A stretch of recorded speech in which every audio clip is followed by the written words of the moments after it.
everybody, and welcome back for some weekly VR news. As always, I am Mateo311, and this is your channel for everything VR related.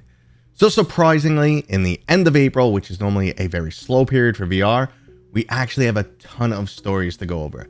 This includes plenty of new games releasing, new game announcements, awesome updates, new headsets from Pimax, and a major sale from Meta. So this is going to be a good one, guys.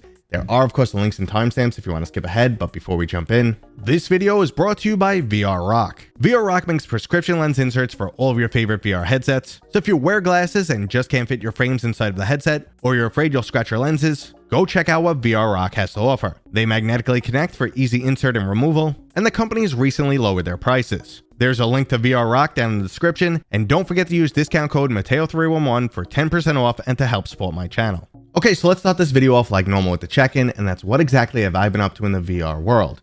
Now, obviously, I'm still playing every single game that comes my way, including some that have not been announced yet that are actually really exciting. But I am toying with a new video concept and want your feedback. So basically, I usually only get to cover like one game a week. That's all I can really stuff in there. But I'm thinking of doing like a full smash or pass video. So a lot of times I'll play like 6 or 7 games, but only actually do a video on one.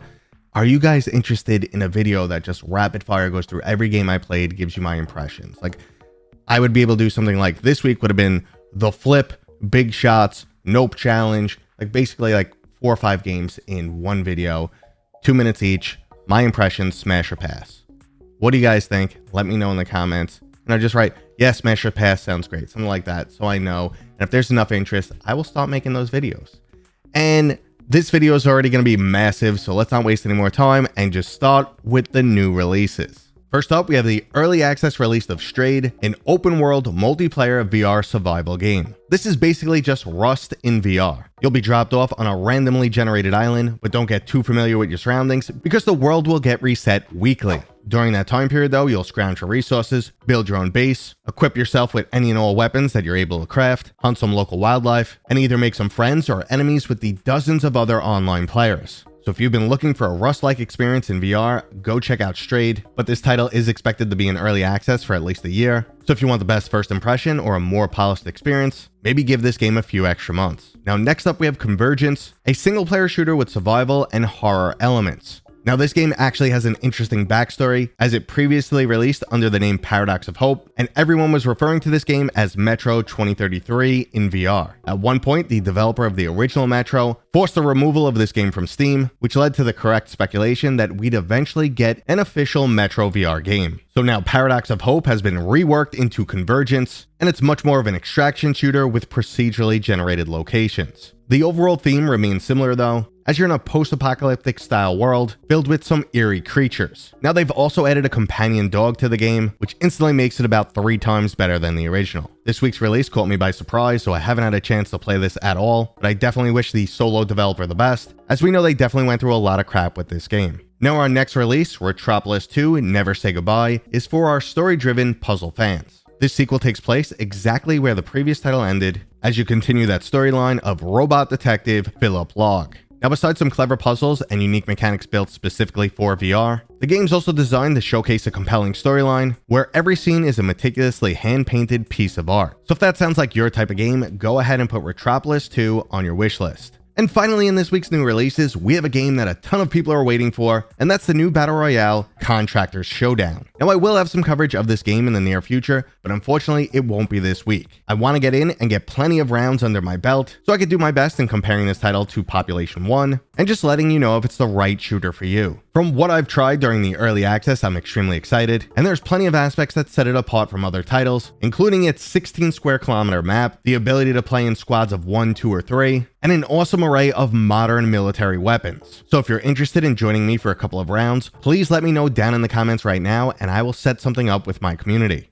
Okay, so that was this week's new releases, but I also have plenty of new game updates and announcements to go over before we even get to the hardware news. So first up are some brand new VR racing games that are releasing in the near future. On Quest, we're getting Downtown Club, which comes from the same developers as V Speedway. In June, we're getting the App Lab early access release of this title, which will include 3 separate cars, a custom race mode, time attack, free drive, and motion controls designed specifically for VR, which have you manually controlling the steering wheel, shifter, and handbrake. Currently, there's no video footage of this game just yet, so I've included a handful of images, and I'll definitely give you guys more information as it becomes available. Now, our next racing game looks even more exciting, because the official release of F1 2024 is coming next month, and it will include a VR mode. Racing is one of the most immersive things you could do in VR, and when a modern game with such great graphics releases with a VR mode, it can definitely be a spectacle to behold. Now, as long as they didn't screw up that VR version and gave it the attention it deserves, F1 24 has a chance of being the best new VR racing game. Now, if you're not interested in racing, we have the single-player survival title, Smalland. Now, similar to many other survival games, you'll be building shelter, crafting weapons and equipment, and trying to survive against the local wildlife. What sets this game apart, though, is the overall scale. You're actually playing as a tiny humanoid creature, so mushrooms are like the size of a small house to you, and insects could be everything from an epic foe to a tameable companion. Now, I absolutely love when VR plays with scale, and I definitely want to jump into this survival world. A few months back, a flat screen version of this game released, which isn't exactly the same as the VR version we're getting, but it was well received, so I have some really high hopes for the VR title. Now, moving on to new game updates, Pavlov version 30 is here for PlayStation VR 2 and PC VR owners. There's 2 new official maps, Carnival and Autumn, the new push gameplay mode,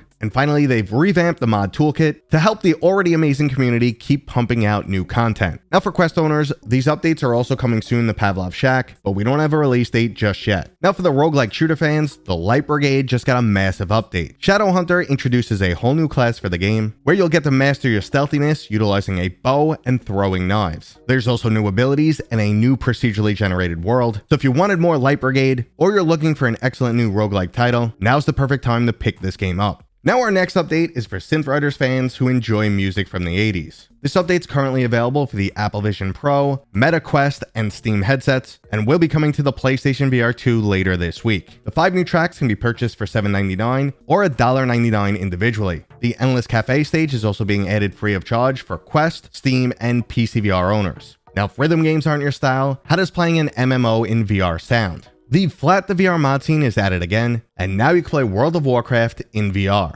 Now, unfortunately, you will have to be on a private server, but you do have the option of playing in first or third person, plus there's directional audio and full motion controls. Personally, WoW wasn't the MMO that sucked me in for an extended period of time. I'd have to give that title to Star Wars: The Old Republic, but I'm extremely curious how playing a game like this in VR changes the overall dynamic. If you guys want me to experiment with this and get back to you, please let me know down in the comments. Okay, so let's move on to our hardware stories, starting with major price drops from Meta. The Quest 2 is now officially $200, and it's staying at that price for good. This is a permanent price drop, not a sale.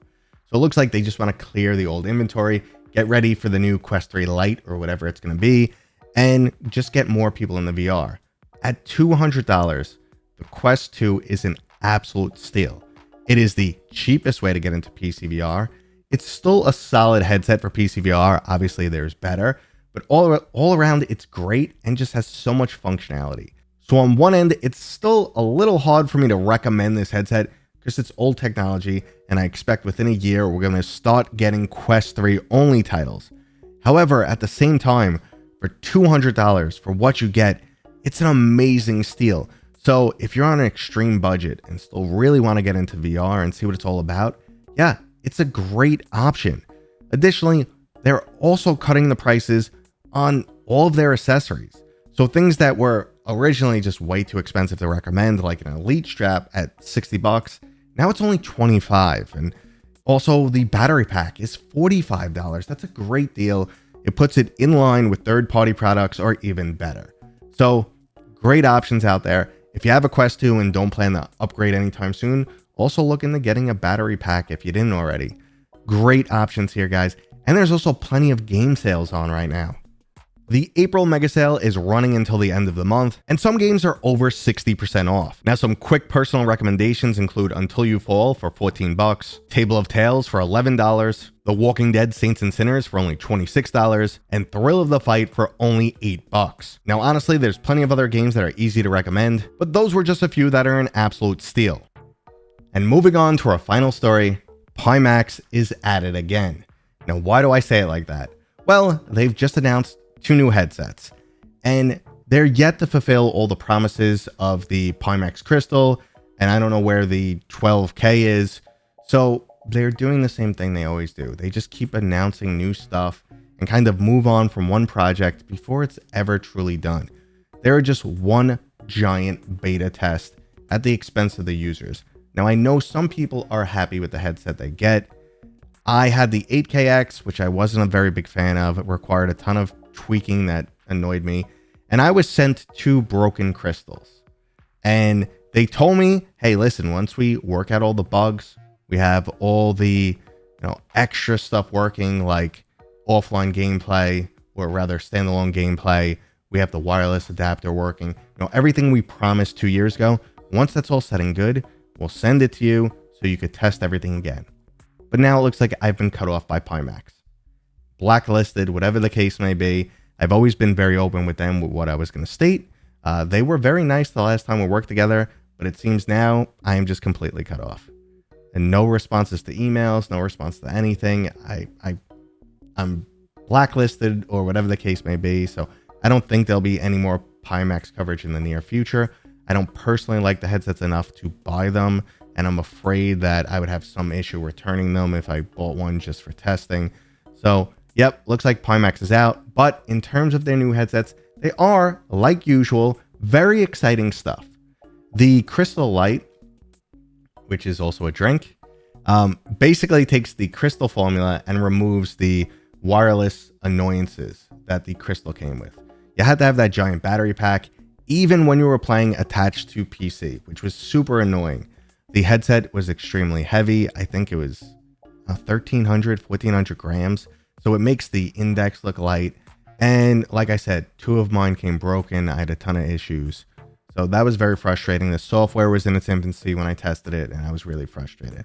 But the light pulls out the battery, pulls out the extra nonsense, gives you a much lighter headset. And for $700, you get a high-end PC VR headset, which I think is a good deal. I think if the PlayStation VR 2 gets PC support, I think you'd be, kind of competing against those 2 headsets if you don't want a Meta Quest 3. So, decent price, high-end specs, but again, in practice, I don't know how good it's going to be, the software, the changes they made. Then they also have the Crystal Super coming, which is an updated version of their current Crystal, which jacks the price up, but also, adds some new features, updates the specs, gives you this removable lens so that they can change things in the future. I'm not sold on their lens. I think VR headsets are made or completely destroyed by the lens they use. That makes probably the number 1 difference in everything I've seen. And now they have, this removable structure. It's glass. I'm not sold. I think I believe the pancake lens you find in the Pico 4 or the Quest 3 should be the gold standard. But that's just me, guys. I know some people disagree. I know these headsets could be really good for something like sim racing, but lately, or actually not even lately, over an extended period of time, my Pimax experience has not been great. And I feel like they just keep selling us more stuff before they ever finish one product. It's an ongoing beta test. Feel free to let me know what you guys think about Pimax down in the comments. If you're new here, consider subscribing. If you enjoyed this video, thumbs up. And as always, I'll see you guys on next time.